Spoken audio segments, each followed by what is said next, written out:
السلام علیکم ورحمۃ اللہ وبرکاتہ۔ اللہ کے حضور دعا کرو، التجا کرو اور اللہ سے مدد مانگو۔ وہ بلاؤں کے رخ کو موڑ دے گا، وہ مصیبتوں کو پلٹ دے گا۔ لیکن جب تم یہ مزاج نہیں رکھو گے تو مصیبتوں پر مصیبتیں آتی رہیں گی۔ حضرت موسیٰ علیہ السلام کے پیٹ میں درد کا احساس ہوا تو وہ کوہ طور پر چلے گئے۔ کیسے جلیل و قدر نبی تھے، اللہ سے براہ راست رابطہ کرتے تھے اور جا کے کہا کہ اے مالک، میرے پیٹ میں درد ہو رہا ہے۔ اللہ اکبر۔ وہ گھر کے نجی معاملے بھی اپنے رب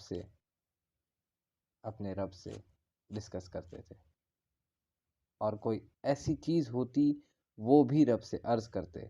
کہا میرے مالک، میرے پیٹ میں درد کا احساس ہو رہا ہے، دوائی کی پوڑی لینی ہے۔ وہ بھی جا کے کوہ طور سے رب سے لیتے تھے۔ تو اللہ تعالیٰ نے فرمایا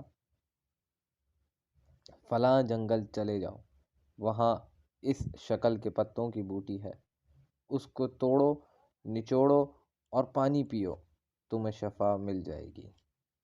حضرت موسیٰ علیہ السلام گئے اور وہاں جا کے بوٹی کو توڑا، نچوڑا، پیا اور ان کو شفا ہو گئی۔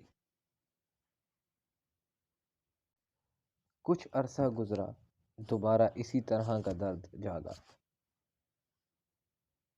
اب نسخہ تو ان کے ذہن میں تھا، تو وہ کوہ طور پر نہ گئے، وہ اسی جنگل میں گئے جس جنگل میں اللہ تعالیٰ نے انہیں پہلے بھیجا تھا، اور اسی بوٹی کو توڑا، نچوڑا، پانی نکالا اور پیا، لیکن درد اور زیادہ بڑھ گیا۔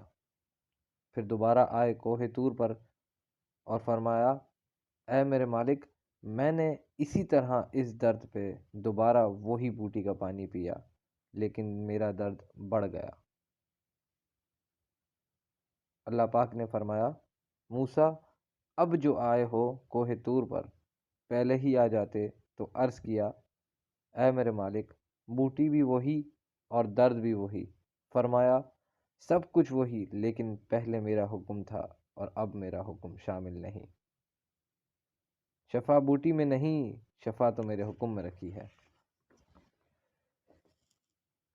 اس لیے ڈاکٹر کے پاس جاؤ، لیکن اللہ سے شفا مانگو۔ دینے والا ہمیں وہ ہے، وہ ایک وسیلہ ہے، وہ ایک ظاہری طریقہ ہے، حضور اکرم صلی اللہ علیہ وسلم۔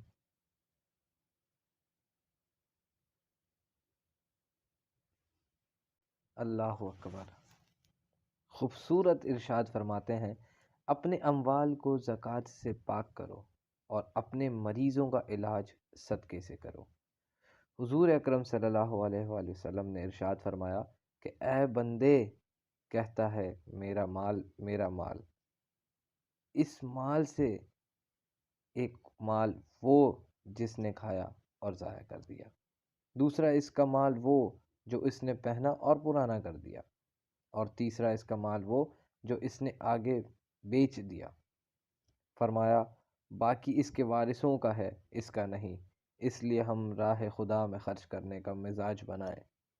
اس سے مال گھٹایا نہیں جاتا، اس سے مال بڑھتا ہے، بلکہ جب ہم راہ خدا میں خرچ کرتے ہیں تو ہمارا دوسرا مال وہ بھی پاک ہو جاتا ہے۔ اللہ کے محبوب کا ایک فرمان ہے، اس کو حضرت حسن بصری فرماتے ہیں۔ وہ بیان کرتے ہیں، فرمایا کہ اپنے مال کو، اپنے اموال کو زکوٰۃ سے پاک کرو اور اپنے مریضوں کا علاج صدقے سے کرو، اور جب مصیبتیں آئیں تمہارا رخ کریں تو پھر دعا سے اور اللہ کے حضور آزاری سے مدد چاہو، رازداری سے مدد چاہو۔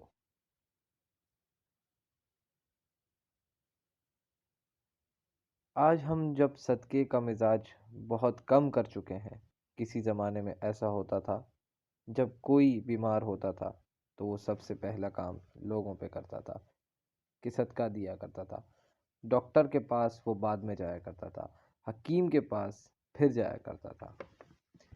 سب سے پہلے اس کی جان کا صدقہ دیا کرتا تھا۔